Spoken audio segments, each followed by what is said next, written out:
It's very exciting to have such a different range of experiences and perspectives on this issue.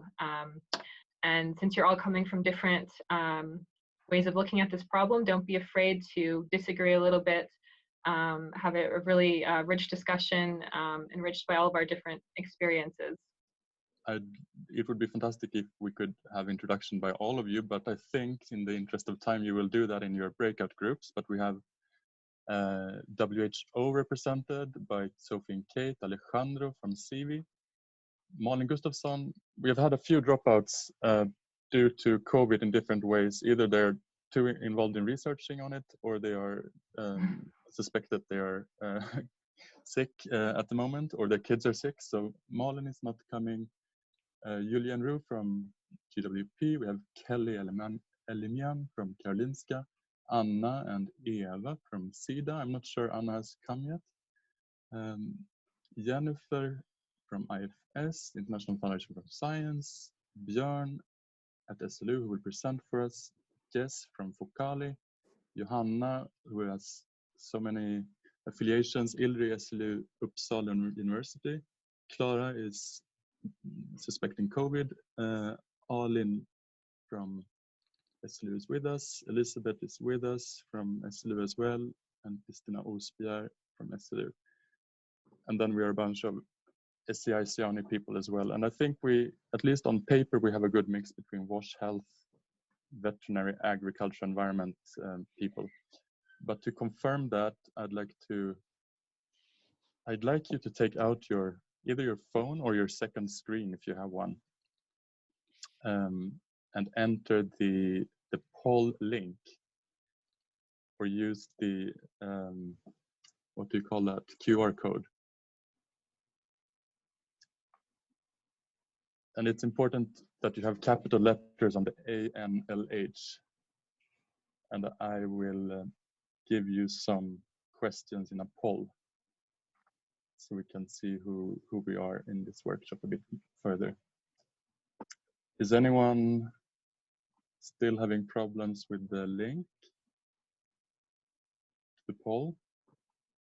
I'm still trying to get in. The link will also be down on the right. So for each polling question, you can still see the link down to the right. So I'll start with the first question, which should now pop up on your phone. Let's see if it pops up on my phone. Yeah, what sector is closest to your work? You can check more than one.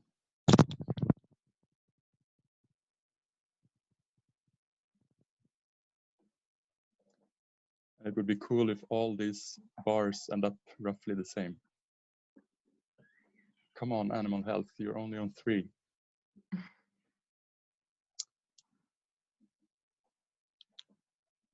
So it looks like we have 16 participants, but maybe there is someone on animal health who hasn't come into the poll yet. I thought animal health would be dominating, but we have Clara who is not here. Okay, so we have quite a nice spread of competences, sectors represented. Let's see if I can go to the next question. So, what about your familiarity with the One Health approach? Is this something you work with, or is this something that is new to you?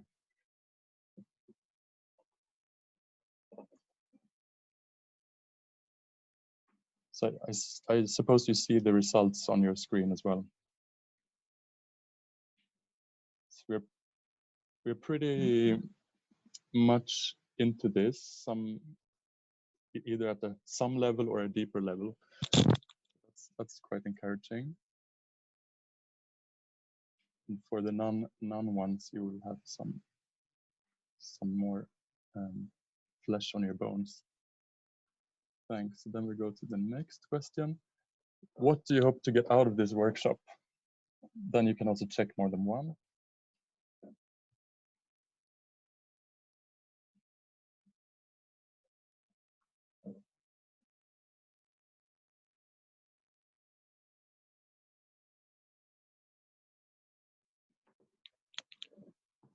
Wow, that was awesome. We all want knowledge and inspiration, and quite a few are interested in networking as well. But there's one who has something else too on their wish list.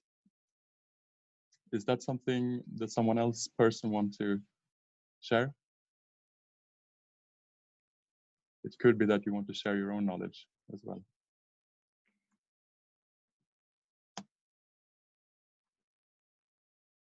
Otherwise, we jump to the next question, which is if you have used Miro before.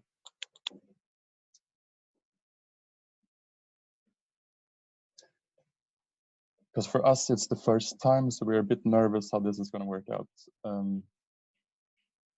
But at least we have 7 people who will not be lost on the Miro board, and I think 11 people will quickly catch up. And we go to the next question. Now, it's the quiz part of it. So humans and livestock produce 4 trillion kilos of shit per year, but what proportion comes from livestock? Is it 50, 80, or 95%?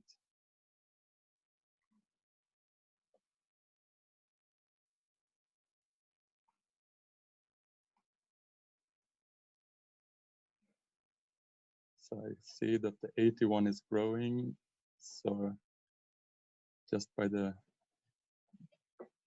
group factor, it's growing, and it's the correct answer as well. So it's 80% of the shit is livestock, produced by livestock. And in Africa and Southeast Asia or South Asia, about X% of households have livestock on site in or near their home.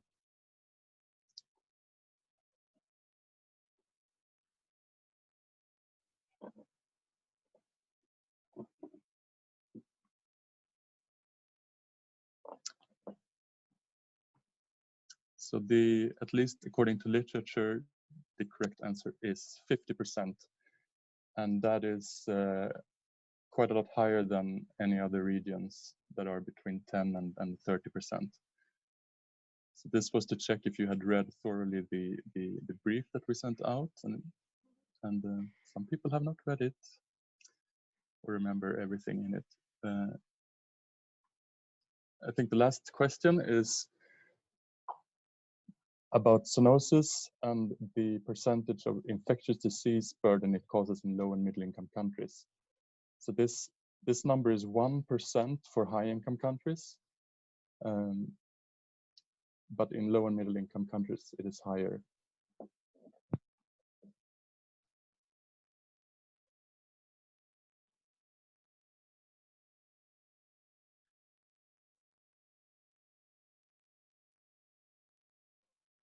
And the correct answer is 26% of the infectious disease burden, which is quite high given that 1% or less than 1% in high income countries, which is probably linked to the high amount of households living close contact with livestock.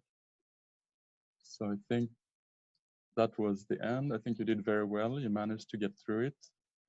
And now over to just setting the scene for the presenters. So One Health is an approach that recognizes that animal health and human health are interdependent, and of course both of them also depend on functional ecosystems, fertile soils, and environmental health.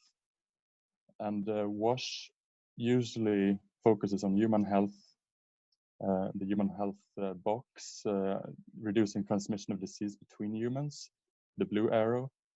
But in a One Health perspective, one also has to look at zoonosis and eventual additional components in WASH to address zoonosis. We also need to see, given that sanitation interacts with excreta, which is the same as manipulating nutrient, organic matter, and water flows that can either pollute or enhance environmental health, depending on how it's managed.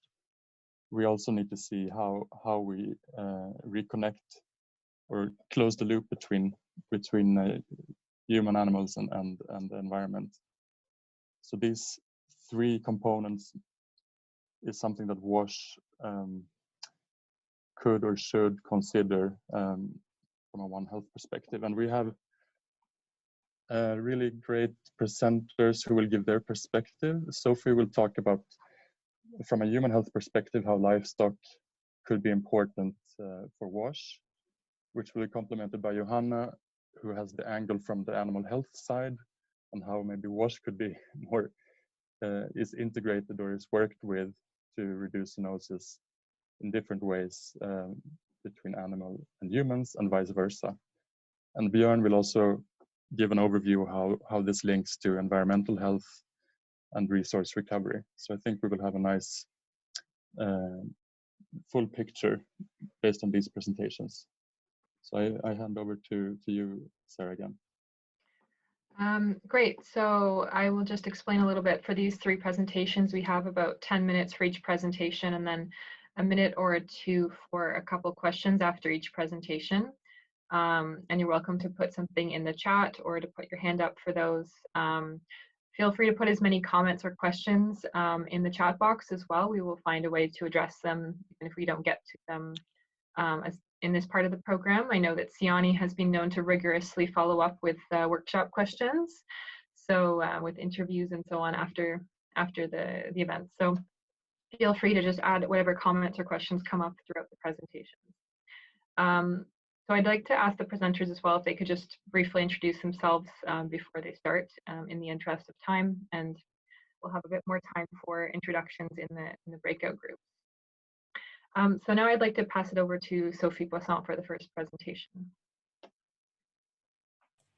Thank you, Sarah. So let me just share my screen. So first, just a brief introduction. My name is Sophie Boisson. I work in the Water, Sanitation, Hygiene and Health Unit in WHO, working primarily on sanitation, but also on the linkages between WASH and other disease control programs. So let me share my screen if that works.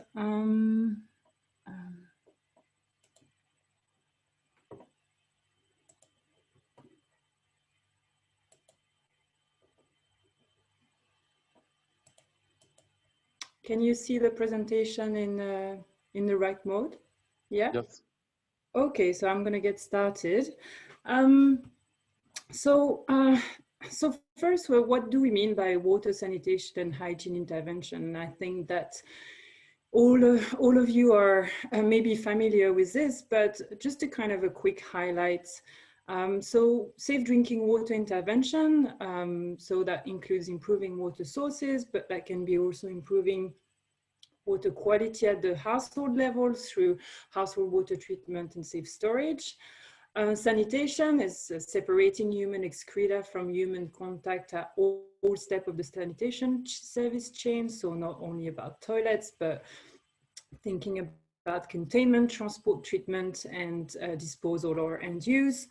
And finally, hygiene. Most commonly, we talk about hand washing with soap, but in some cases, hygiene can be broader, including menstrual hygiene management, food hygiene, and has relevant for today's presentation, environmental hygiene.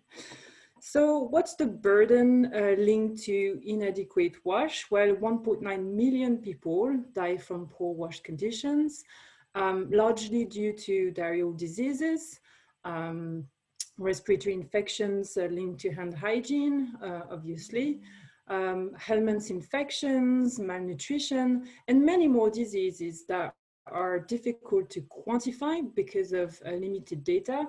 One example is antimicrobial resistance. We know that inadequate wash facilitate the transmission of those pathogens in the environment and increase the need for treatment with antimicrobials. And that's really hard to get a quantitative data on that. So we know that wash positively impacts health. There's historical evidence, we know the transmission pathways, but in practice, it's kind of difficult to measure impact using standard epidemiological studies. So so the whole body of the evidence from epidemiological studies, suggests that wash is beneficial for health, of course. But these tend to be, it's often rely on observational studies, which tend to be categorized as low quality evidence. And the wash sector was more recently shaken by three recent studies that found no or little impact of wash on diarrhea and child stunting. So these were three high quality, well-conducted, randomized controlled trials. These were conducted in high burden rural settings. The intervention consisted of household water chlorination, latrine improvements, hand washing with soap, with or without an additional intervention on nutrition. So why did we see those results that we didn't expect to see? So there's several explanations that have been put forward. One of them is that those interventions the sanitation intervention did not reach a sufficiently high level of coverage and use at community level, so that transmission through human feces was not interrupted. But also another important explanation was that there was continued exposure that happens through animal feces. So to put this into context, let's look at the exposure to excreta. First, let's look at human. That's at the global level. So 55% of the world's population doesn't have access to safely managed sanitation services. So that includes 2 billion that lack basic sanitation and over 600 million that still defecate in the open. So it's just to highlight that there's widespread exposure to human feces, and related health risks. So now let's look at the exposure to animal excreta, and some of that information was actually included in the quiz. And food animals produce 4 times more fecal matter than humans. So again, here the exposure to animal excreta is even larger. That comes predominantly from poultry, cattle, sheep, and others. In high-income countries, there's exposure via animal food production, and we all know of waterborne and foodborne outbreaks linked to animal excreta. But in low and middle income countries, the exposure is different. It's happening in the domestic environment. As highlighted earlier, about half of the households in Southeast Asia and Africa have domestic livestock. And although livestock, we all know that it's a source of livelihood and it provides nutrient-rich food, so has important health benefits. People living in such close proximity with their livestock obviously introduce health risks at the household level, at the community, but also beyond, thinking about food consumers. So this is the famous F diagram, which I'm sure you all know well. And these two diagrams shows the transmission pathways of excreta-related pathogens, so from human excreta, so via unsafe sanitation and via unsafe management of animal feces. I mean, on the left-hand side, you can see how failures at each step of the sanitation service chain can lead to contamination of the environment and risk to humans. On the right-hand side, you can see how animal excreta can, and their pathogens can reach humans through different routes. via contaminated water sources, via fields, through flies that act as a vector for transporting pathogens, through fingers and fomites. I just wanted to note that many studies have highlighted the transmission through, for example, young children ingesting, putting fingers into their mouth and ingesting soil and chicken feces. Many studies have documented that as an important route of transmission. So what's the evidence around the animal excreta and related risk to humans? So there's a number of systematic reviews published in recent years that suggest a positive association between exposure to domestic livestock and health, so including diarrheal disease, enteric infection, and child growth.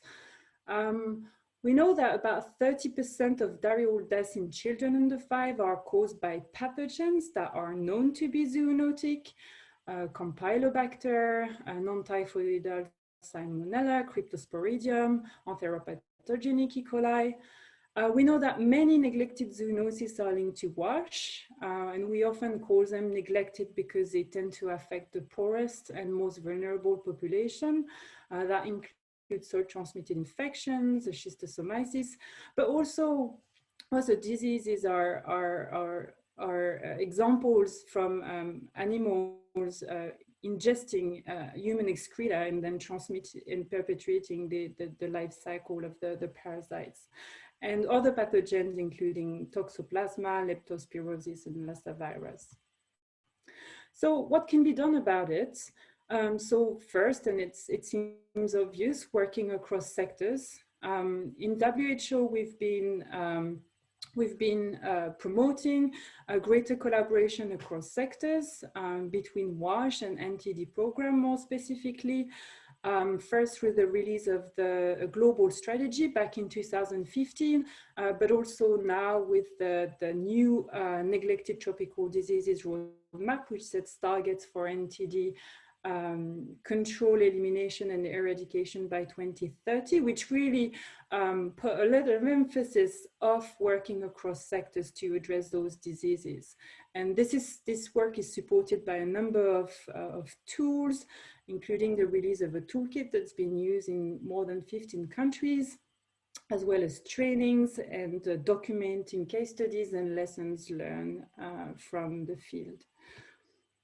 So we, the importance of coordinating sanitation intervention is well recognized, and our WHO guidelines on sanitation and health, which were published back in 2018, includes an explicit recommendation, emphasizes the importance of coordinating sanitation with other intervention like animal management of animal feces to really interrupt the different transmission pathways. And that can be done through a risk assessment and management approach. As you know, sanitation safety planning and water safety planning are WHO's recommended approach to risk assessment and management. So having a systematic way to identify, prioritize, and manage health risks. In its simplest form, these are sanitary inspection, which you may be familiar with, which consist of, which are simple checklists that identify health risks near sanitation facilities or near water supplies. And these forms, some of those forms already include some component on animal excreta, but these can be further adapted to better reflect that exposure. So when we think about the practical interventions, obviously there's, and we'll get a chance to discuss that later in the group discussion. We have obviously sanitation and animal feces containment, so separating animals from human, fencing, corralling chickens.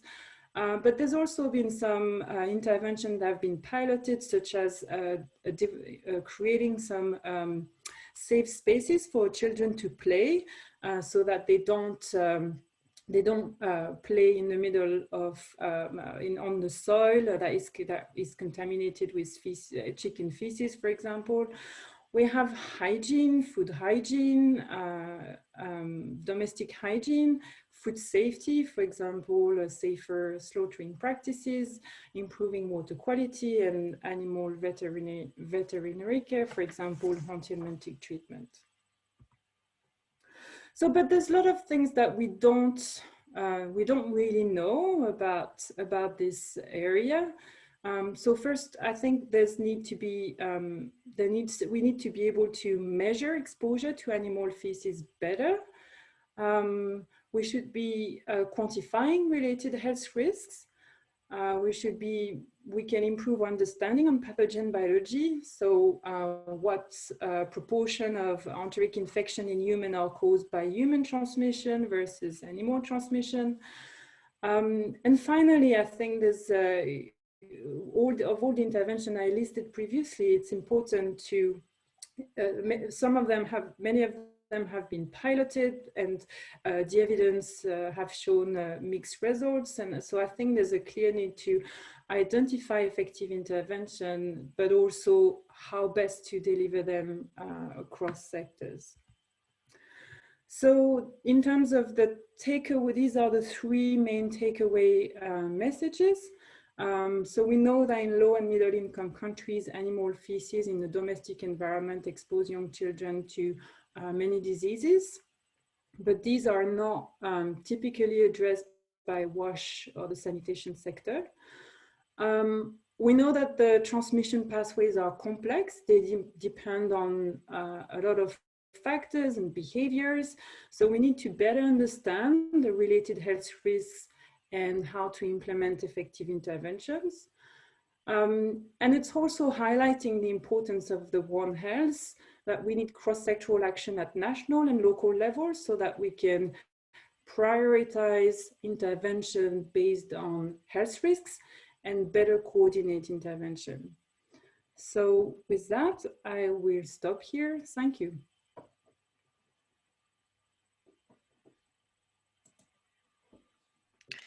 Great, thank you very much, Sophie. Are there any quick questions before we go on to the next presentation?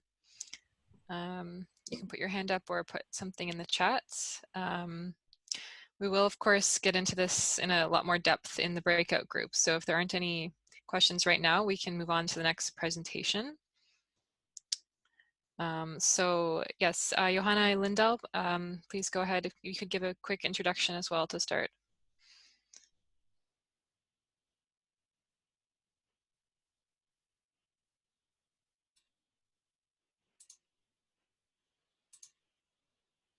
You're muted, sorry. Classic mistake. I was going to say I'm Johanna Lindahl, jointly affiliated by International Livestock Research Institute, Uppsala University, and Swedish University of Agricultural Sciences. And I'm going to talk about the animal husbandry perspective. So the last presentation ended with mentioning the complex transmission pathways, and that's what I tried to illustrate on this first slide with, yes, basically how, let me see if I can make this work, how things, pathogens and zoonotic diseases are transmitted in different systems in any kind of ecosystem where we keep animals and have humans as well. Livestock is very important. Here you can see the density of poor livestock keepers, and we know there is, well, by now, even more than 24 billion livestock, and it is, after rice, the second most important source of food. And most of these livestock are in low and middle income countries. So many poor people depend on the livestock. Most of them are in South Asia, and almost all the rest are in sub-Saharan Africa. And it's quite many of these that are actually urban, which we also sometimes tend to forget. So why are we seeing increasing demands of animal source foods? People want more and more meat and milk today. Well, we have more and more people. More and more people live in cities. They are growing middle income classes. We have a globalization and we see changing preferences. People want better food. And if we look at meat consumption, this is growing much more in low and middle income countries compared to high income countries. And it's projected to grow even more. So if we look at how the change has been, the projected change to 2050, we can see that it's dairy and meat are increasing more in the low and middle income countries. And if we separate this into South Asia and Sub-Saharan Africa, you can see that meat consumption and dairy is increasing even more here. So just looking at how important this is, we have production in tons to the left, to the right, and in dollars to the left. And you can see that of the 5 most important ones, 4 are actually animal source products. And we also know that there are giant productivity gaps. If we would compare to how much a cow can produce per year in an industrialized country, as you see to the right, you see how little a cow produces in Africa, South Asia. And that also explains why you need to have a lot more animals in these countries to actually produce the amount of food needed. And we also need to understand how people keep animals. There can be quite a lot of animals, sometimes kept like this, protected, corralled by bushes to keep them at night, and then they roam around or are herded during daytime. They can also be in more kind of industrialized, more intense settings where they are tied up, but people still interact closely with them. We also need to understand how people keep food. Here you can see the flour that people are supposed to eat. You have people walking on it, you have animals able to walk on it. And this is how we feed our livestock in some parts of the world. You see the commercial on the wall behind it saying we should consume pasteurized milk, and then we have the cow consuming anything in front of it. So we need to understand this, and we need to understand why it's important. So if you just see the small path between the 2 shops in the picture to the right, this is actually the way to get into a rather large pig farm in a city in Vietnam. And you wouldn't be able to guess that there is a pig farm just by passing it on the road. So we need to understand why people keep the pigs or the animals as they do. You sometimes keep it close to home because you're afraid of theft, or because you have to take care of it while also taking care of the household or your children. You keep it in the house if you have no other space. You keep it scavenging or loose around because maybe you don't have money to feed it, so you need the animals, the chickens or the cows, to go around and feed themselves. You keep it hidden when it is forbidden to keep animals. And this we need to understand to be able to do something about it. So pathogens from animals may be in basically any excretions, and many of these pathogens can infect humans. To the right, you see a boy consuming milk straight from the goat. So we talk about zoonosis, which can go directly from the animals via an insect or via food. We sometimes also talk about the reverse zoonosis, where humans actually infect animals, but I'm not going to get into that. So out of the zoonotic diseases, most are helminths, parasites, or bacteria. And that's why we need to talk about manure. Manure is a good fertilizer, but it's also very risky from a disease spread point of view. And there are different ways to manage it. You can let it be. You can simply let the animals defecate on the street or wherever and not do anything about it. You can let it pile up, as in many farms do. For example, pig keeping farms, you let it pile up and then you hope for a flash flood during the rain seasons that will take it away in the rivers. Or you can try to rinse it away and have it drained into the rivers. You can use it as biogas or fuel, which is very common, that you actually make dung cakes, especially out of cattle dung, which you handle with your hands.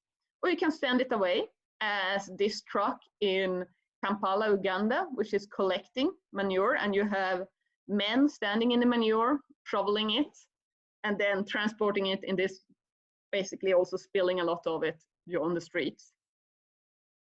So foodborne diseases was mentioned also by Sophie, and they are very important. And we have a lot of children dying every year from diarrhea, and the majority of those are associated to food and water. And here we have animal source foods definitely overrepresented. So the problem here we have is that the animal source foods are perishable, and they are very susceptible to contamination, mainly bacterial and parasites. And it's also because we have new habits and foods. We all know that we should be careful when handling chicken, and here we have someone basically smoking while handling chicken and having a live chicken eating some leftover products. And you can see how pathogens could easily be transmitted in that context. So we know that zoonosis and foodborne diseases kill around 2.2 million people a year and is making much more people sick. And out of the animals, they are also affected, and this is costing a lot of money. There is a lot of evidence about the importance of food safety, especially in informal markets. And we know that most of the animal products are consumed regionally, or at least nationally. And there's a lot of smallholders producing the food. But what we sometimes also think about is that if we just move everything to formal markets, it will be safer. But some studies actually show that we have quite a lot of poor bacterial quality also in supermarket foods. So we need to be wary of that. We can't just transform everything into formal markets. And as I showed you, how can you get good quality if basically what the animals are eating is our leftovers? So we did a survey in India, and we tried to understand what people knew about dung and manure and how it can, if it could be transmitting diseases. And when we started it in 2009, basically no one, neither our milk producers or milk traders, believed that diseases could be transmitted from this dung. And after training them, we did see a significant effect, but still there was quite a lot of people that wouldn't believe that cow manure can be in any way causing diseases. And we still find that with a belief that cow urine, for example, may be sacred, cow dung may be sacred, it's good, it's what you make your houses of, it's what you handle by hand. So similarly, we also asked if people believed diseases could be transmitted by milk. And when we started, it was very few. And after training, we managed to get a significant improvement, but there were still many people that wouldn't believe it. In practice, it didn't really change very much. People still had dirt particles in the milk when they sold them. We had some significant increase in people having clean clothes and handling food, but still a lot of dirt in the milk containers. And we had a significant increase among the people wearing clean clothes and trying to be cleaner. But what we saw among the dairy producers was that the main effect of training them on hygiene was that they did produce better milk because they stopped transferring diseases between the cows, and thereby they got less mastitis and got better production. So they were very happy. We also keep looking at vet markets. This is how a market in Asia can look like with food products. And as mentioned in the last presentation, we need to assess how often people are in contact with animal feces, but most often we will not see it. Here you can see how many samples of both chicken and pork and also the cutting boards where these were handled in the market that were actually contaminated with salmonella. And salmonella is a fecal pathogen. So we actually do have a fecal contamination here, even if you would never see it on the product. So one problem we are seeing is that urban inhabitants need more food, and that's why we have increasing urban livestock keeping, because there is a problem getting the food from the rural areas. There's difficulties with the cold chain, and that's why we see more and more livestock feeding the urban inhabitants. And today, around 1/5 of the food is produced in urban areas or peri-urban. Basically, people bring the livestock with them when they migrate to the cities. People keep livestock in low-income areas because they have no other alternatives for making food. And also the urban areas are expanding and then engulfing the peri-urban rural settings. And here we do get the local markets with living and dead animals, where we easily can spread diseases both among animals and to humans. There's a lot of possibilities to use the urban waste and wastewater, but we know that particularly in urban low-income areas, there is a problem with sanitation. So in conclusion, what I wanted to say was that livestock are really important, but they also do contribute to disease spreading. And in any intervention, when we consider sanitation and hygiene, we also need to include the livestock there. And that's also one of the reasons why maybe the wash intervention has not always been successful, because we often forget that most of the contamination goes via the food. So that's the end of my presentation. Any questions? Great, thank you very much, Johanna, for that overview. It was very comprehensive, and I think also showed some of the complexities in terms of trying to implement interventions. So if there's any specific questions, we can take them now.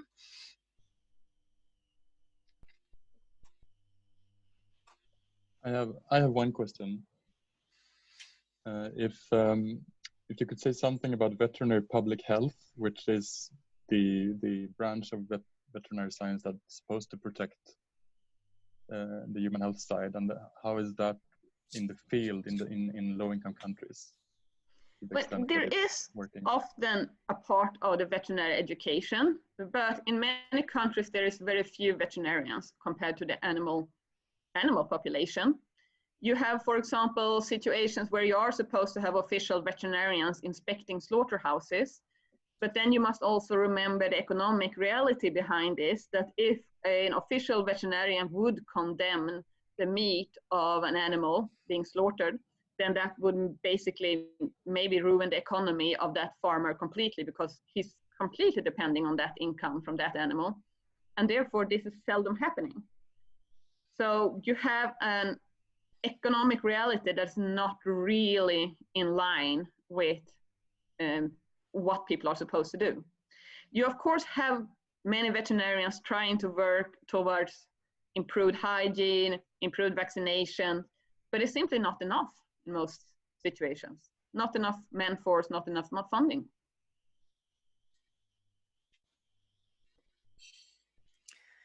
Great, thank you. So I think we can move on to our third presentation that will set the scene for our discussions.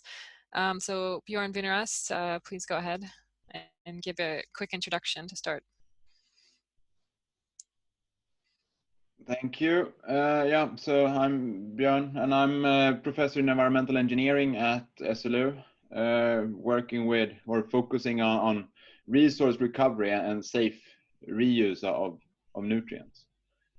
So it's quite a lot focus on treatment technologies, and that's what I will talk about today also. So it's quite related.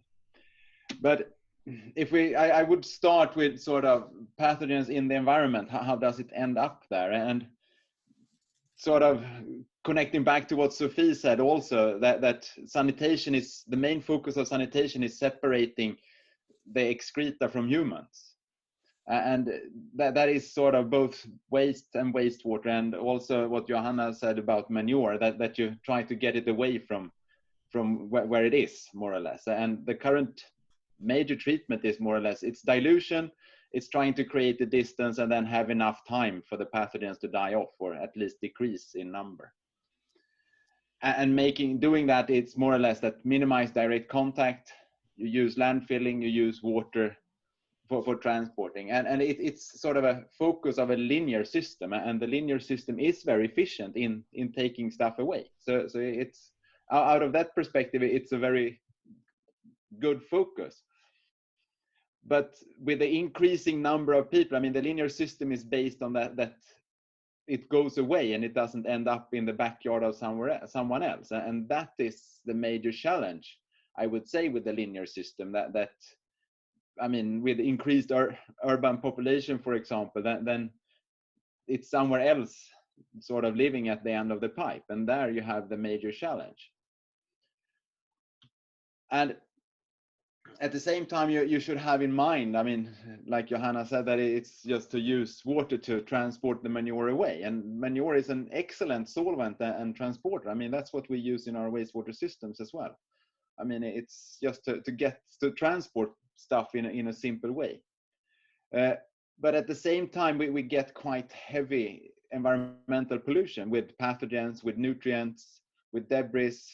I mean, on nutrient side, we see quite a lot that the major effects from wastewater, for example, is that we get dead oceans. So it's sort of the nutrients is producing so much biology so that it's consuming all oxygen, and therefore we kill more or less the oceans, and therefore treatment is required. And as I mentioned, I mean, trying to protect the humans and the environment at the same time, we need to create a distance still. then the question is, how far should that distance be? And traditionally, I mean, to avoid the environmental pollution has been sort of collection, treatment, and disposal. And the question is, should it be that, or should it be actually looking into it as collection, production, and reuse instead? Because the final disposal, where should it go? That's sort of the question, because what we do now is try to get it away as far as we can, and then try to dilute it and hope it doesn't have any effects. And with an increasing global population, it becomes quite difficult actually to create sort of this distance, and also create that it doesn't have a very major negative environmental pollution. At the same time, the question is, I mean, how do you value a sort of a lake that you can swim in? I mean, it's for free, and if you cannot swim it because it's polluted, then I mean, it's still, the lake is there for free still. And then the question is, who should pay for sort of the swimming? But there, the circular economy can be a driver, so that it's actually that we drive and look into, can we reuse instead, and have that kind of focus. And there I would say that, biased by what I'm working with, I mean, source separation is one of the major drivers here, because if we can get the fractions separated, not sort of just a mix of everything, like you see the cow here looking for food in the waste, and that you can actually utilize trying to separate the different fractions instead of having everything in the same spot. And if we look at sort of the values in the resources, then water actually is one of the higher values if we look at in the waste fractions, because I've seen a lot of sort of where it's done economical analysis of wastewater, for example, or from wastewater fractions from urine, for example. Then if you can have sort of distillation of the water from the urine and produce a clean water fraction, that has higher value than anything else.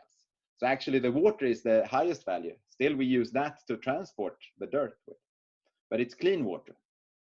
Then plant nutrients is really tricky. It's very cheap to produce plant nutrients. And at the same time, trying to produce plant nutrients from a waste source or a wastewater source, it's quite complicated, and it's diluted. So trying to compete with the plant nutrients to actually to get them be the driver to recycle, I would say is very tricky, because it's so expensive to actually produce the nutrients out of a very diluted source, and you get the diluted fertilizer.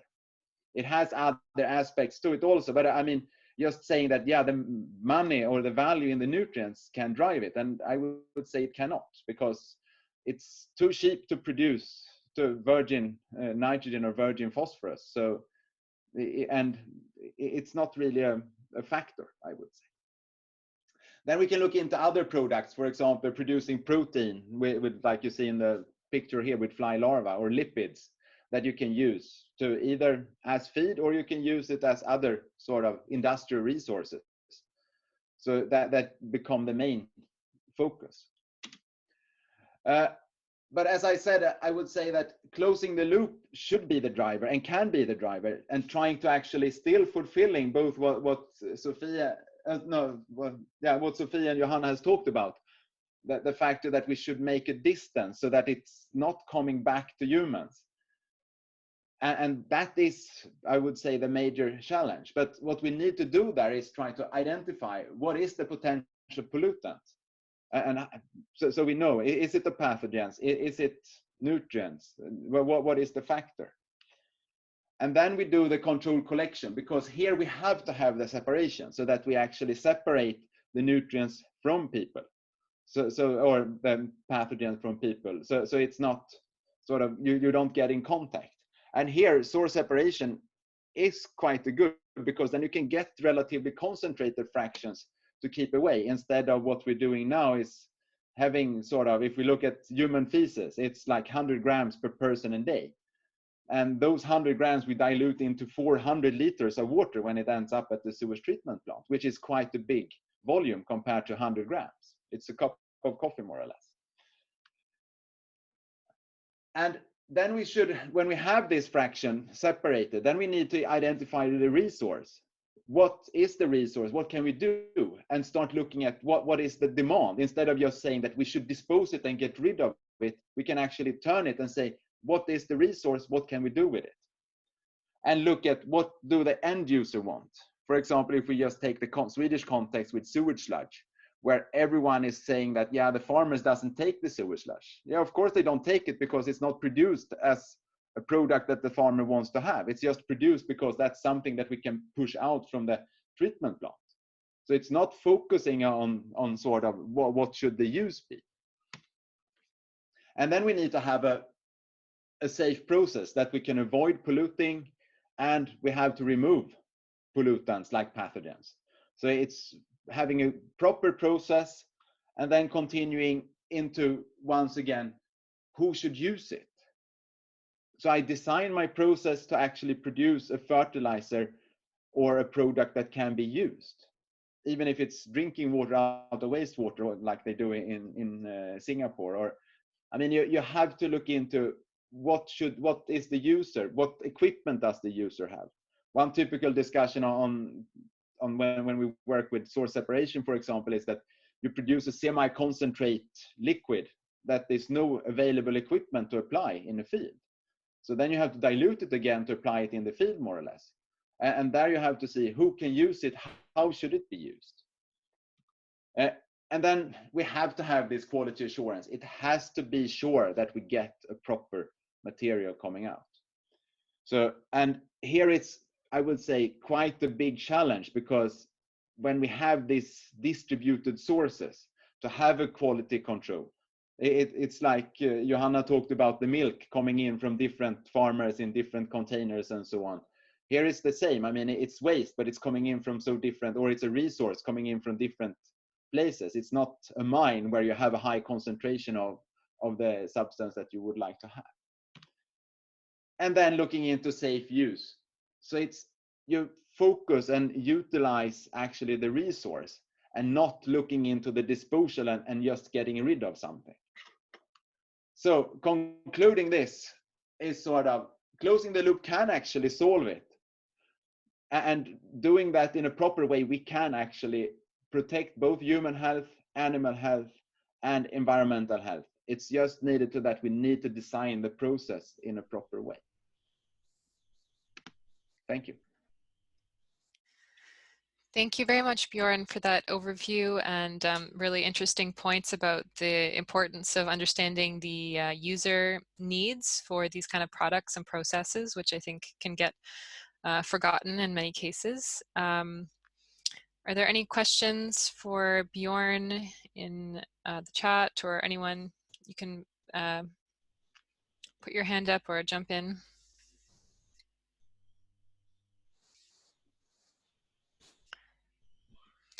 I think we've had 3 very comprehensive and well-prepared presentations that have really given us a taste of these different issues across this One Health perspective.